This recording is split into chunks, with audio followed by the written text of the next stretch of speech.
한국토지주택공사 직원들의 투기 파문을 계기로 공직자의 땅 투기 재발 방지를 위한 부동산 감독기구 설치 논의가 급물살을 타고 있습니다.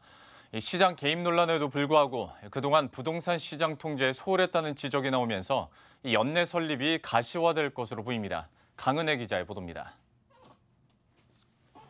부동산 거래 분석원, 이른바 부동산 감독원 설립 필요성이 다시 수면 위로 떠올랐습니다. 문재인 대통령이 투기 역사의 종지부를 찍기 위해 부동산 감독기구가 필요하다고 언급한 데 이어 홍남기 부총리 겸 기획재정부 장관 역시 또 한 번 그 필요성을 강조하고 나섰습니다. 정부가 LH 사태 재발을 막기 위한 방편으로 연이어 부동산 감독기구 설치가 필요하다고 주장하며 후속 작업에 속도를 낼 것으로 보입니다.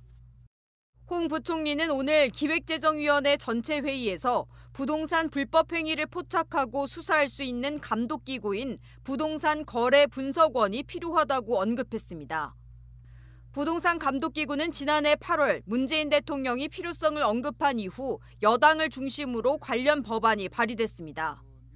국토교통부 소속 기관으로 이상거래나 불법 행위에 대응하는 컨트롤타워 역할을 수행하는 부동산 거래 분석원을 설치하자는 것이 핵심 내용입니다.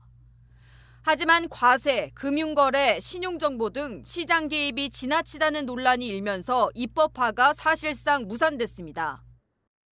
이 거래 분석원을 통해서 거래 시장을 질서를 확립하는 데에는 이의가 없을 거라고 생각이 됩니다. 문제는 이제 그 분석원의 그 권한이 너무 막강해지면은 거래가 위축될 가능성이 있습니다. 지지부진하던 부동산 분석원 설립 이슈는 LH 사태를 계기로 상황이 급 반전됐습니다.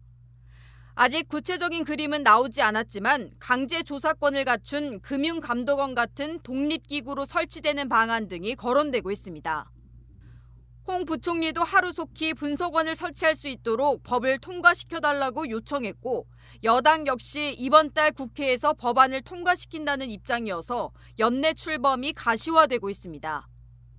한편 정치권에선 부동산 투기 의혹을 전방위적으로 파헤칠 특검을 도입하기로 했고 LH 직원을 비롯한 부동산 업무에 종사하는 공직자에 대한 재산 등록을 의무화하는 공직자 윤리법 개정안을 통과시켰습니다. 또 경찰은 인천 계양과 부천 대장 등 3기 신도시 두 곳의 일부 토지 거래자들에 대한 수사에 착수했습니다. 머니투데이 방송 강은혜입니다.